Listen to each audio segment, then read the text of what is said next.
Watch where the crows fly, and I both know that the hills have eyes.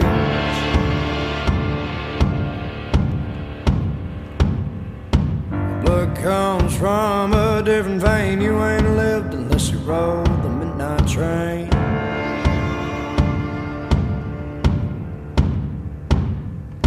Spit shine on the fire, look through the smoke, yeah, you see what you desire.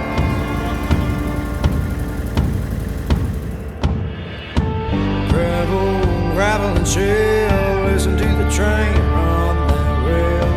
Let the river roll, let the liquor flow and flow. Like it smokes a straight blade knife, and you know the coyotes howl at night. Well, my name is Lucky Cole, in case you haven't met me yet. Now, when you think about the word lucky, the last place you would think is the Florida swamps. But luck runs deep in the Florida glades. Rumors of a famous photographer, an avid gladesman, and beautiful naked ladies in the alligator-infested swamps for the Google search results when searching the name Lucky Cole. A legend on his own, Lucky's encounter with Luke was early on in his life. Well, just so you know, you're at Lucky's Speakeasy in the Florida Everglades. This gorgeous redhead next to me has been my wife 37 years and been in my life for 40. After we started dating, I brought her out here for the first time, and she didn't know where the heck I was taking her. I said, I got an old friend, lives out here, I haven't seen him in a while. He's been out in this area most of his total life, okay, and very, very familiar with it, okay. I, on the other hand, coming from Canada, was not, and did not know about the Everglades and gators and swamps. The trail, which doesn't look as nice as it does now, was back when it had the big Australian pines on one side on the canal. So when you were coming down the trail, you know, from Chrome Avenue out here, you felt like you were going through a tunnel. Very scary, very, very scary. Right. And like No place to pull off. No place to pull off. Right. When you turned onto the loop at that time, all the houses that you see now, they weren't there. Okay, there was two old houses that had been built for the Indians way back in The 60s. the 60s, and those were the only two kind of left, and they were in disarray, but nothing else was here. So it was just, the whole road looked like this from the road. When you're going down the road, that's what you had on either side. It looked like all that foliage just like out there that, was just foliage, so okay? thick. And I said, well, you're not gonna like turn into somebody's property out here, because I'm thinking, you know, I'm thinking like Deliverance and people with guns, Right. you know, and they're gonna shoot Waiting you. for the banjo music. Waiting for the banjo music and the rifles to come out, right? So anyway, gets to Ben's and the gate at Ben's is open. It happened to be hunting season, so there was a lot of other people there, like guys that were hunting, and everybody was sitting down by a big campfire, and it was all men, like 15 men, sitting by a campfire. And buggies and pickup trucks, trucks, and all the and stuff guns, you expect to see. and rifles. Excuse me, and guns and rifles. And Lucky goes in, Lucky pulls in. I go, oh, well, I said, you know, I'm staying in the truck. I'm waiting for somebody to start shooting at him, and I'm going to duck. I'm just going to duck. And he says, why? He said, I'm pretty sure this is Ben's place. It looks like Ben's place. And I said, I knew it was Ben's place. you weren't really sure. Oh, You weren't okay. really sure. Whatever. And he goes, just, you know, let me just get out. Let me get out. Make sure Ben is here, right? And this gentleman, and this time, and he was like, what is like 70s at the time, late 70s, white-haired old gentleman. He stands up and yells up, "Oh my God, Lucky Cole, is that you?" Like, goes, "Yeah, Ben, it's me." He said, "Get your ass over here." And I'm thinking, okay, well, they know him, so no one's going to shoot us. Lucky's good friend, Ben Wolf, would provide a foundation to what has become today an astonishing story and one of the Loop's last standing attractions that visitors can enjoy. Ben bought us a little travel trailer so that we would come out and stay on weekends, because like he'd come out to hunt with him and then he'd leave, and Ben wanted him to stay, so he got a really, really cute little travel trailer so I would come out with him and stay. Yeah, he had it set up on his property. He had it all set up for me, so Maureen would come, and so Lucky wouldn't go home, and that's how I met. So I stayed on weekends. And that's how I met Ben. And then I took the trailer one time, and we went down to the Keys with it.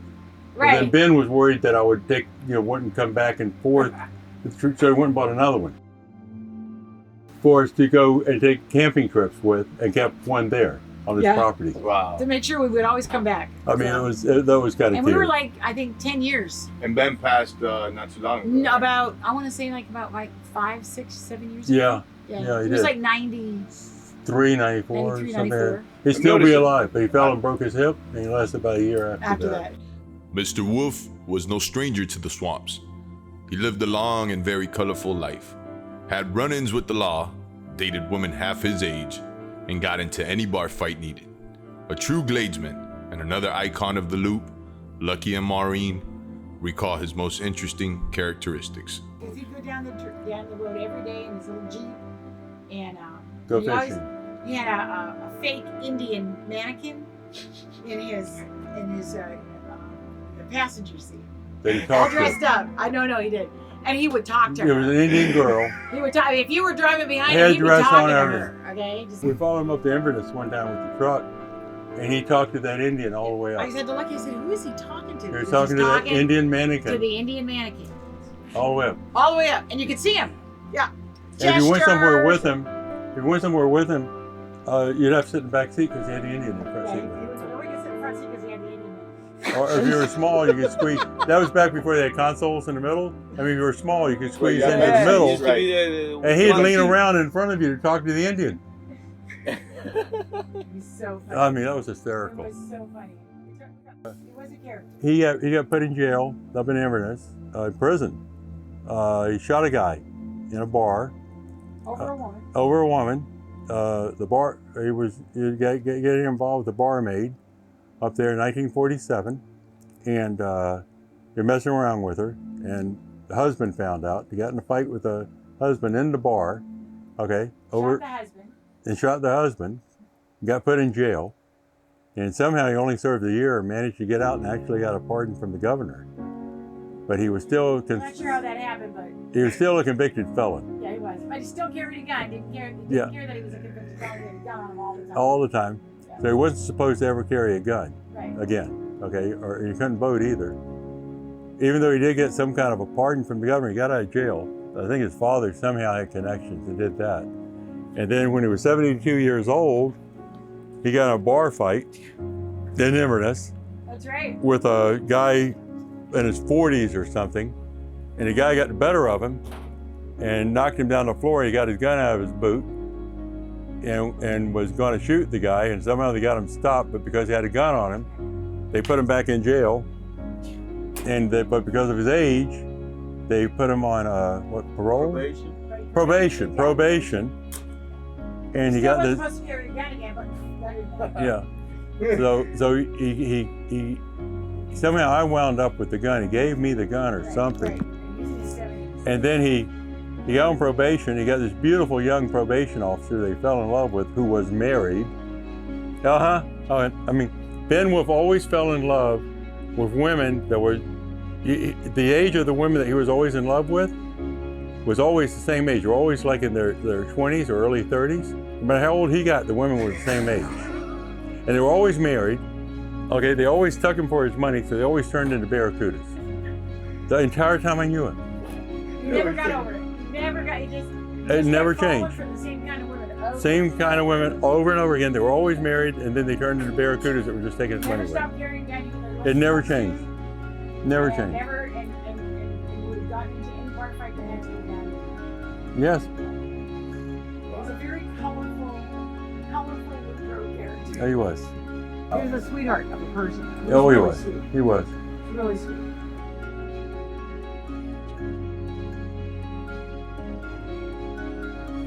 But Lucky's fame does not come from being a Gladesman or a swamp inhabitant.